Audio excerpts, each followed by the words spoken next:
to you. I don't want to piss off literally everyone over there, you know? The other guys were asking for it.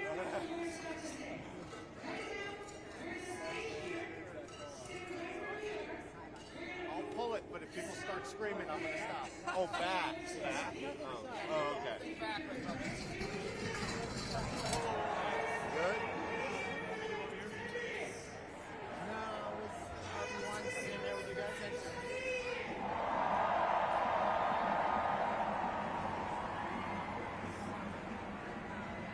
Okay, no problem.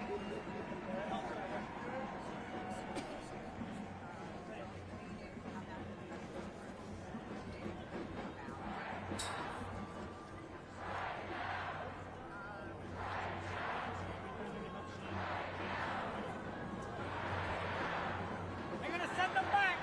They're going to send his ass back. You didn't honor the green card. Green card. They're sending his ass back. Sending his ass back. Sidewalk doesn't stay clear, then everybody's going to leave.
No choice.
Dude, you tap that. Where the mics, everybody? Out of the way of the mics, guys. Come on, please.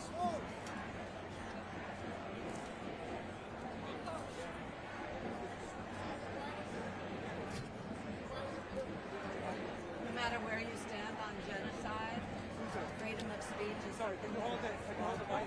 This is more important than anything. Sorry. Thank you so much. Well, no matter where you stand on genocide, freedom of speech is an issue, is a right that we all have. And this is a turning point in the history and the freedom of speech. Thank you so much. Speak up. Push against the barrier. Everybody that's staying here, walk this way so everybody can walk where we're walking. Okay? You gotta take the door open.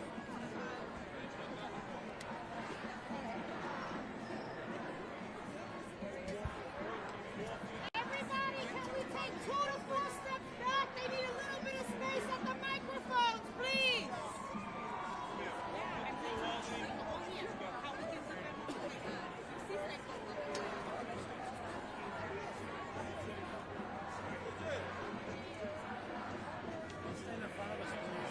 I'm with the legal team. That's okay, but we're all here too, so we need. I'm with the legal team. You're in the way. You're in the way. I'm not gonna block you guys. I'm not that kind of guy. Yeah, hold on. Raise on that AFP. That's fine. I don't need that.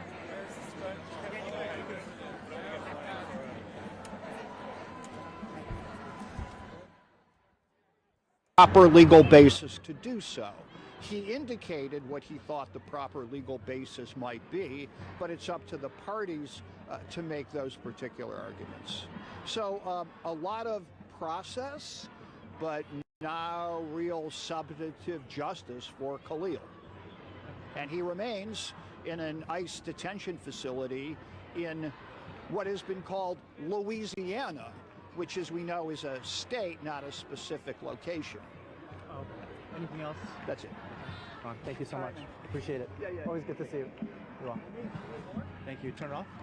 Yeah.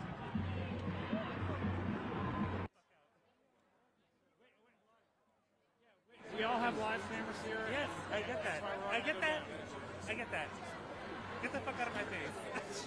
Massive things.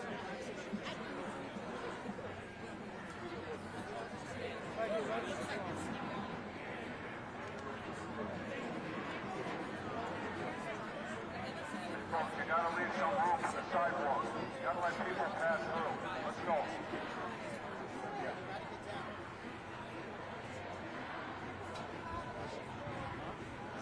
Hey guys, you're supposed to have a trespasser in here. Start moving out. You don't have a trespass, you gotta get out. Let's go. The CBS. I just want you to set that up. Put the purple in there. Anyone leaving again, you gotta get out of here. Let's go. People have to walk through. Let's go.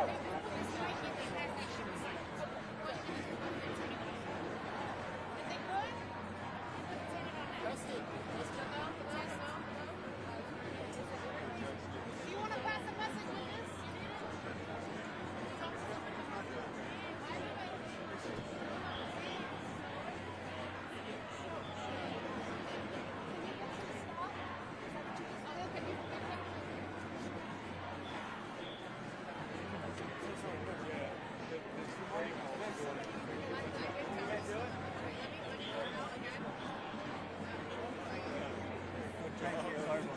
Not audio. My stakes are all. Give me print.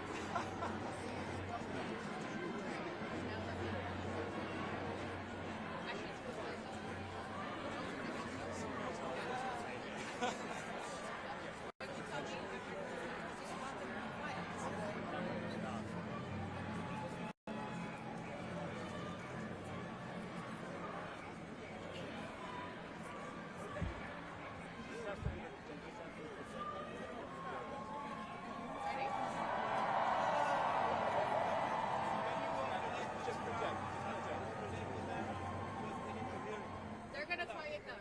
All right. Hello, everyone. My name is Abir Kawas. I am the Associate Director of Partnerships at CLEAR, and I will be getting us through the program today. Thank you all for being here. We have a number of speakers here to provide updates and statements of support regarding Mahmoud Khalil's case. Mahmoud's attorneys are here to provide updates and a brief statement from Mahmoud's wife. Attorneys will be taking questions at the end. So we'll be starting with our first speaker, Ramzi Qasim. He is the co-director and founding director of CLEAR, Creating Law Enforcement Accountability and Responsibility. He's a professor of law at the City University of New York and part of Mahmoud's legal team. Welcome, Ramzi. Thank you. Good afternoon, everyone. As we tried to make clear in court today, what happened to Mahmoud Khalil is nothing short of extraordinary and shocking and outrageous. It should outrage anybody who believes that speech should be free in the United States of America. Mr. Khalil is a lawful permanent resident. He was coming home with his U.S. citizen wife, who was 8 months pregnant, and he was taken by U.S. government agents in retaliation, essentially for exercising his First Amendment rights, for speaking up in defense of Palestinians in Gaza and beyond, for being critical of the U.S. government and of the Israeli government. Those are the reasons why he was targeted. Those are the reasons why he was detained. And that's the reason why the government also moved him to Louisiana in further retaliation for the fact that on the night of his arrest at home, he filed a habeas corpus petition in this court, which he also had a constitutional right to do. In retaliation for that, he was moved to Louisiana to take him away from his lawyers, to take him away from accessing this court, to take him away from his family and his support network. And so every day that Mahmoud spends in detention in Louisiana is a day too long. We and he fully intend to vindicate not just his First Amendment rights, but those of all Americans, frankly, and all lawful permanent residents, and anybody who wants to speak out. It simply cannot be the case that you can be disappeared at night off the streets of New York City simply because the current U.S. government, the current administration of the White House dislikes what you have to say. That is, not just un-American, it's also unacceptable. And so Mr. Khalil and we will fight as hard as we need to in court to bring him home to New York City as soon as possible, and that's one of the motions that is now pending before this court, is a motion to bring him back home and to free him so that he can fight this removal case. Now, Ramzi, why did you not take the judge's invitation to argue the merits? So we won't be answering questions right now, but Can you just tell us just how unprecedented something like this is? Can you just talk about that? look, this. No questions yet. Okay, just that question. So I'll just say this and I'll step back. It is absolutely unprecedented. The grounds that are being cited by the government for purportedly claiming to revoke his green card and putting him in removal proceedings. This is a person who is a lawful permanent resident. This is a U.S. person. Those grounds are vague. They are rarely used, and essentially they are a form of punishment and retaliation for the exercise of free speech.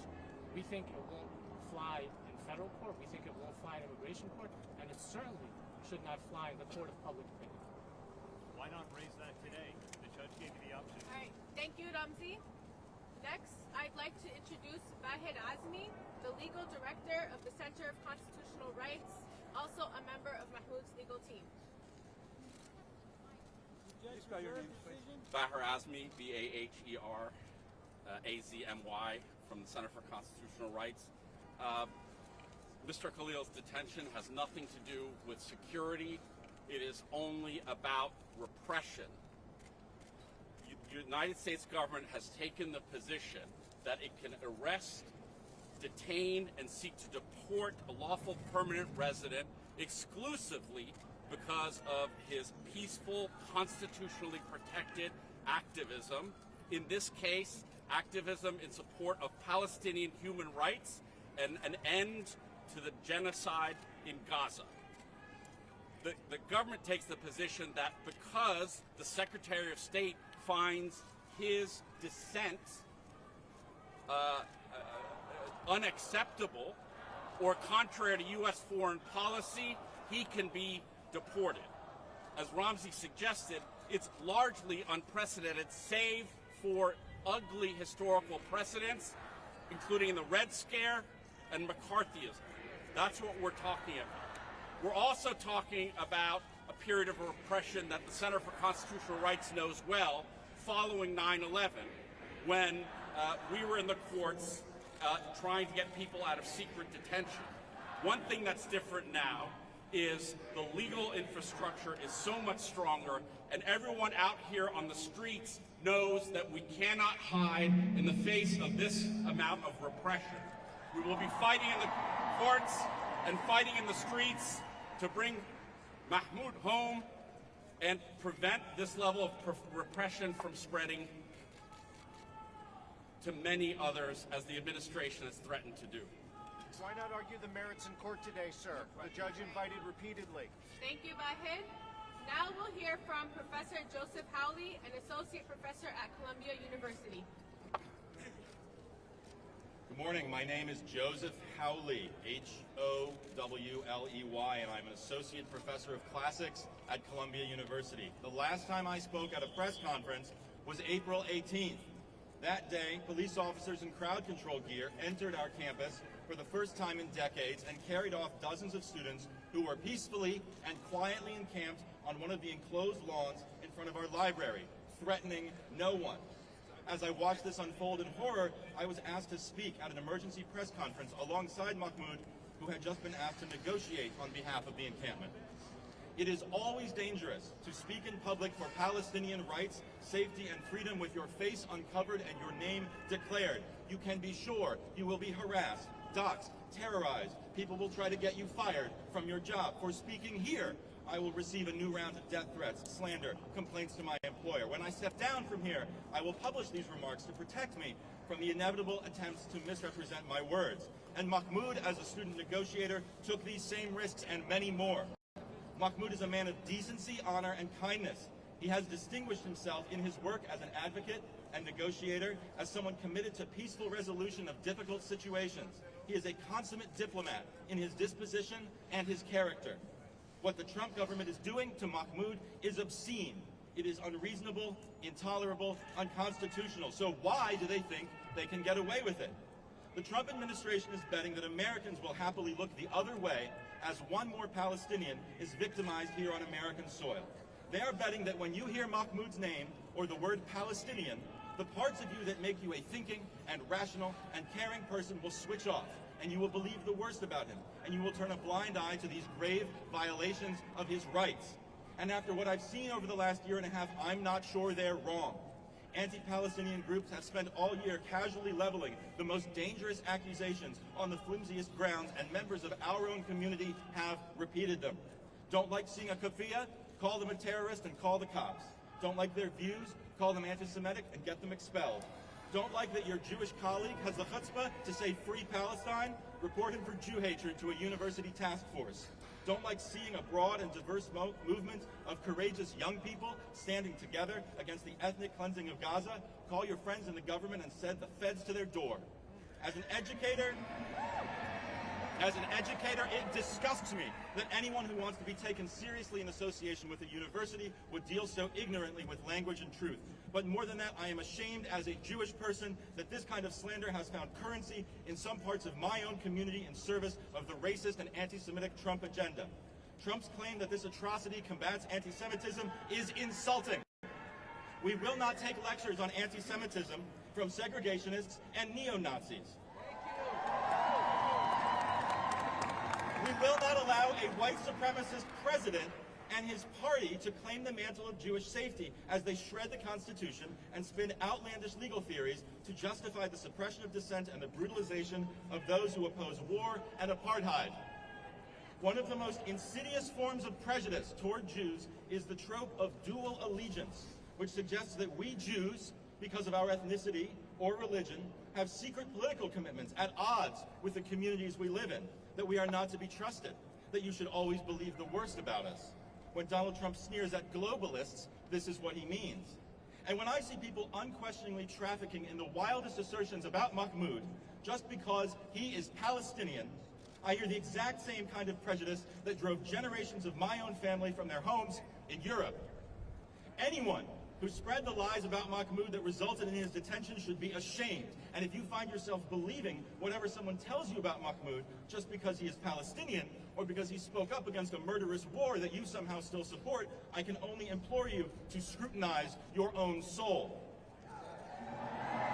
Why are we here?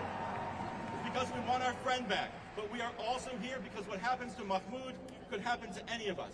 If they can strip the green card from a lawful permanent resident, they can do whatever they want to a citizen.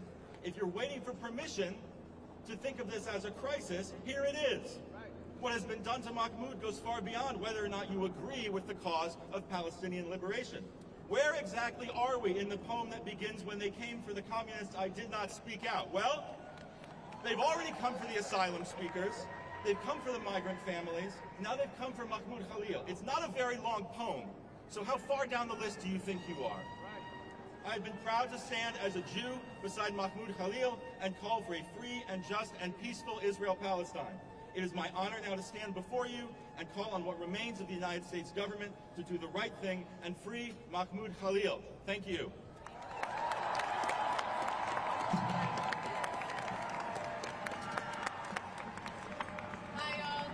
Next, we'll have Joshua Draytel from the law firm representing Mahmoud. And this is also on behalf of Amy Greer, who's in our firm, who has handled this case and will continue to handle this case, but unfortunately could not be here today. And the principles at issue in this case are, of course, of extraordinary importance, and my colleagues have laid that out here and in court. But as important as those principles are, our commitment to the case, the whole team's commitment to the case, and Amy's commitment to this case, is also about the human being, Mahmoud Khalil. He is a person who is loved, who is respected, who has earned that through his conduct and his commitment to his community and to all of us. We thank the people beyond the cameras who are here for their support.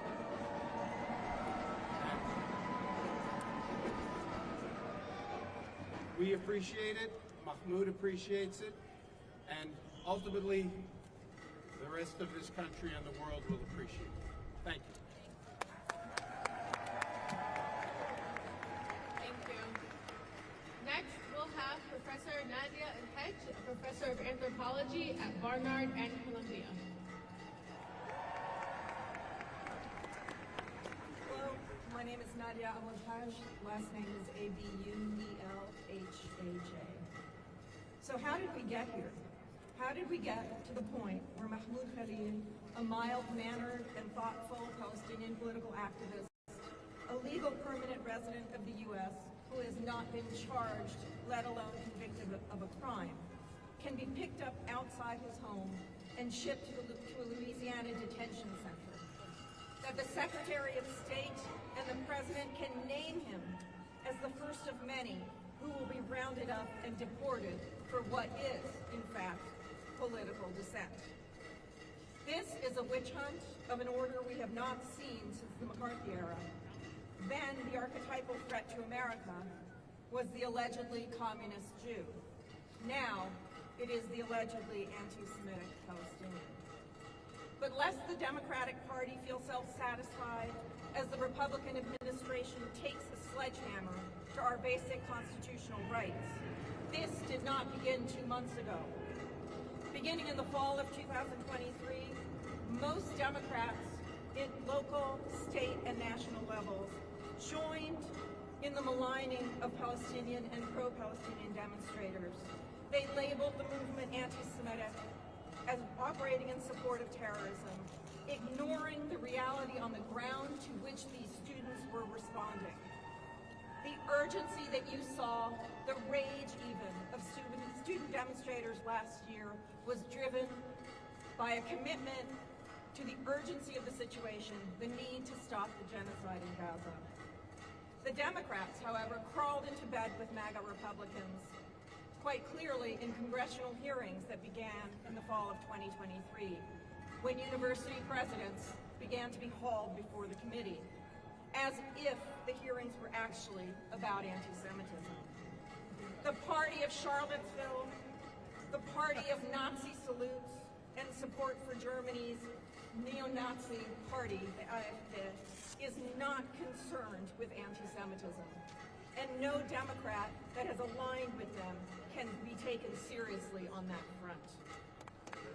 Insofar as you, our Democratic politicians, continue to refer to Mahmoud Khalil's speech as abhorrent, presumably while defending his right to say what he does, that is, presumably while defending his right to be abhorrent, you are part of the problem. Stop demonizing student activists who are demonstrating to save Palestinians in Gaza and the West Bank from ethnic cleansing and total annihilation. Stop replicating the crimes of McCarthyism. And here I mean not just the criminalization of certain forms of political speech.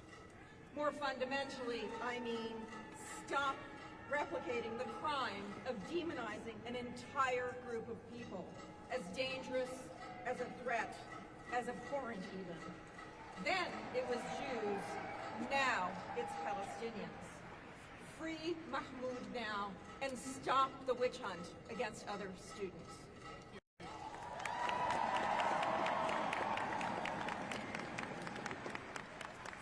Thank you, Professor.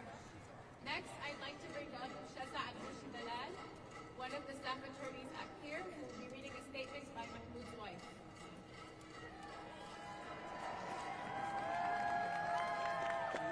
Hi everyone, my name is Shaza Al-Dalal, that's S-H-E-Z-Z-A-A-B-B-O-U-S-H-I-D-A-L-L-A-L.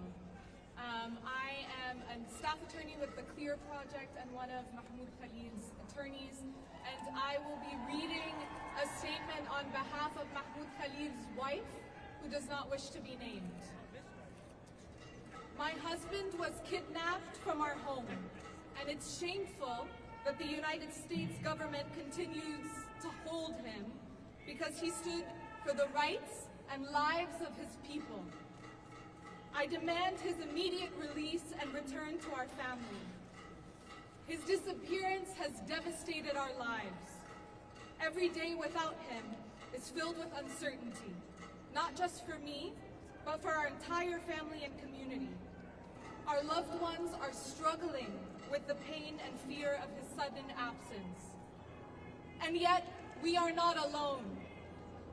So many who know and love Mahmoud have come together, refusing to stay silent.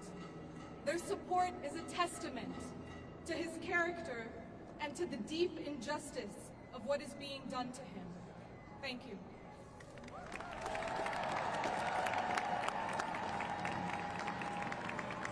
Thank you, Shaza. We're going to bring up some of Mahmoud's legal team to answer questions from you all. I will be calling on the people and letting you all know who will go first. Okay, questions? How long can they hold? Let's say if you don't bring the witness and say he doesn't, like, what is the procedure? You need to, can you step back and can you step close to both of you close to the shoulder to shoulder? Okay, how long can they hold it? How long can they hold it? Look, we are seeking to bring him back. We're seeking to have him released. And we're going to do that whether it's in federal court or immigration court. There are limits to how long a person can be held in immigration court. But frankly, that's irrelevant because we are going to ask for him to be released as expeditiously as possible, and we will do that in any court that will do us. Why couldn't that be done today? And can you just respond to the government's claims that this is about his views not being in line with national security? Can you legally speak to us about that? Yeah, the government has basically admitted that they're punishing him for his views that are contrary to the government's views. And that's just an obvious piece of authoritarian logic that we cannot tolerate as long as we live in a democracy. It's totally unacceptable for him and for others. The government is trying to say the purpose of the proper jurisdiction is either Louisiana or New Jersey, but not New York. Why? The government is claiming, and this is really a question for the government. The government is claiming that because of the time he filed a habeas corpus petition in this court, he was already in New Jersey. They had already moved him to New Jersey as part of their plan, again, to move him 1,000 miles away to Louisiana, to take him away from this court, from his lawyers, from his support network. And you know, of course, the goal in all of this is to silence not just Mahmoud, but to silence anyone who will speak in defense of Palestinian lives and rights. And clearly, as you can see by the thousands of people who have come out, not just today, but this past week, that is backfired. People are not silenced. People are not bowed in any way, shape, or form. And this idea that the movement in support of Palestinian lives is somehow driven and supported mainly by foreigners and non-citizens and individuals who are marginalized is clearly false. It is an American movement, and of course there are non-citizens and green card holders as well. But it is mainstream, as you can see from the diverse crowd that has come out, not just here today, but campuses nationwide for the past year. The government said they have liars. Do you think it could be planted? Yesterday, the White House press secretary made out incidents from clients that he organized protests for class propaganda was distributed. Can you address that? The government's position is that Mahmoud has views that are similar to Hamas, namely that Mahmoud believes in Palestinian human rights and the end to an ongoing genocide. And it is for that reason, as the White House and the Department of Homeland Security have said, that he has been arrested, detained, and potentially removed. So it's their disagreement with his viewpoint, not any remotely scintilla of security threat that's driving this. Again, it's about repression, it's not about security. What would you say to I would add that, you know, whatever flyers the White House spokesperson may have been talking about, that has certainly not been the government's position in court. And so I think that's an important thing to keep in mind, that the White House spokesperson says a lot of things that are unsubstantiated, not just on this case. I would pay attention to what they actually, you know, put forward in court. Can you speak to what Mahmoud is doing, how he's been in court, or been in Louisiana? I mean, as you can imagine, these are very difficult circumstances. Mahmoud and his wife, I mean, the last thing they expected was for something like this to happen. They had every reason to expect stability. He's a lawful permanent resident. She's a U.S. citizen. They're about to welcome their firstborn child next month. That's what they were thinking about, not, you know, this scenario where he's abducted, coming home at night, and you know, rendered to a location 1,000 miles away by the U.S. government on account of his speech. In light of that, you know, Mahmoud, of course, is a fighter. He's been a prominent advocate for Palestinian rights. He's equally unbowed. He's in good spirits considering these circumstances, and he looks forward to being back here at home in New York. What are the immediate next steps?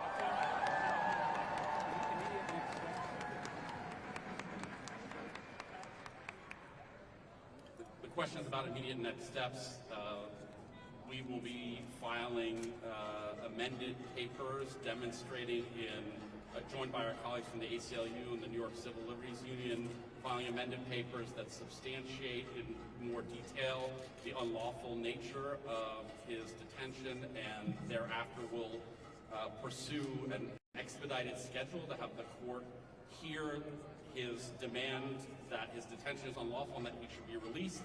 And we will also be dealing with the government's claim that this court is not the proper venue, and largely at the same time over the next week. What would you say to understanding legally why this is they're saying what they're saying publicly versus what's happening in court? It's two different things. What is the legal reason for what the government is explaining to why to do? How are they justifying it? Yeah, the government, as far as we understand it, is relying on a rarely used provision in immigration law to justify the detention of a lawful permanent resident and his placement and removal proceeding. It is a provision that basically says that if the Secretary of State determines that a non-citizen's presence or activity in this country poses a serious risk of like adverse foreign policy consequences potentially, that person can be processed for removal. Now, of course, that provision is not only rarely used, it is certainly not intended by Congress to be used to silence dissent. In other words, the times that it has been used to, for example, prohibit the visas for folks who have, people who have interfered with democracy in their home countries, former officials, those are the kinds of scenarios where you see that law used. It is not intended to be used to silence pro-Palestinian speech or any other speech that the government happens to dislike. And for that reason, we believe that this case is not going to set the precedent that the government wants it to set, whether it's in federal court or an immigration court. And you already know just by looking behind you that it's not having the effect that the government wants it to have on people's solidarity with Palestinians.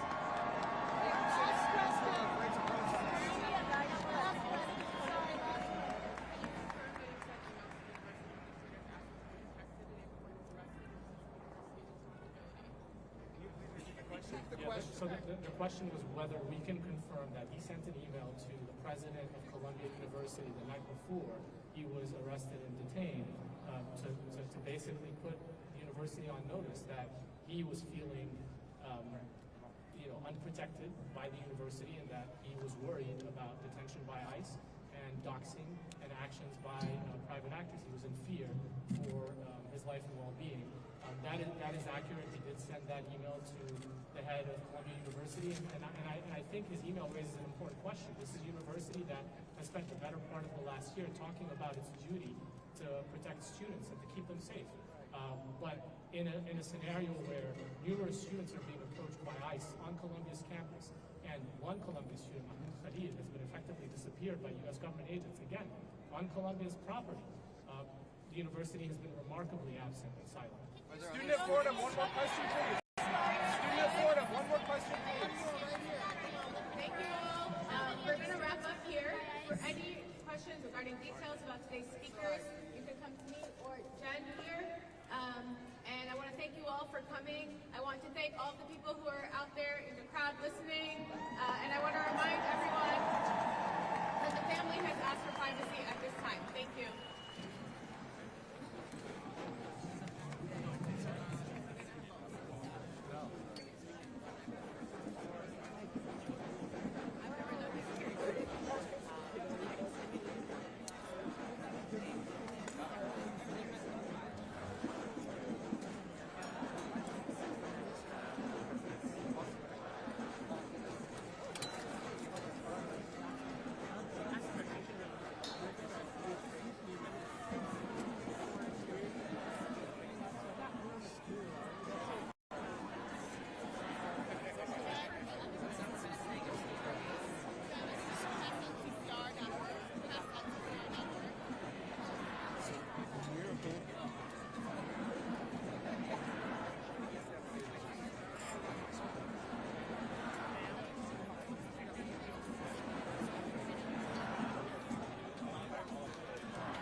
Well done.